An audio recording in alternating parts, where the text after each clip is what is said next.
Yogiri replies that according to Celestina, their mates should be moving around the primeval forest to train. Suddenly, he turns to her and pushes her down. A huge explosion blows the ceiling away, confusing her. A message orders the passengers to stay put as there's a sage fighting an aggressor. Yogiri thinks they're safe as nobody is after them, but Tomochika doesn't know what's going on. They look around and see a huge mecha robot, which Yogiri realizes is the aggressor. Tomochika uses her amazing sight to tell him the sage is floating. The sage launches several attacks at the robot, but their battle is pretty even. Destroying mountains during fights, it's pretty common. Tomochika asks if Yogiri can get rid of those too, but he asks her why should he do it. She claims they're on their way, but Yogiri explains that's stupid because he could use that same reason to kill everyone who walks in front of him. She tries to explain that they could have died just now, but Yogiri says they aren't targeting them.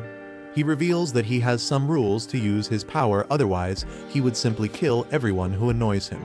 She apologizes for being naive when suddenly there's a huge attack coming in their way. Luckily, the robot takes the attack. The sage complains the robot is moving and attacks with a huge ice spell. The passengers get frozen, but Yogiri manages to protect Tomochika. Tomochika calls the sage cruel, but he gets annoyed. Yogiri asks why did he attack them, but the sage tells him to kneel down and praise him like a dog. He starts insulting Yogiri, but Yogiri insults him back and thinks about killing him. The sage falls flat on the floor and Tomochika asks if he did it. He simply replies he had a good enough reason to do it. The robot approaches them, but reveals that he has no intention to fight.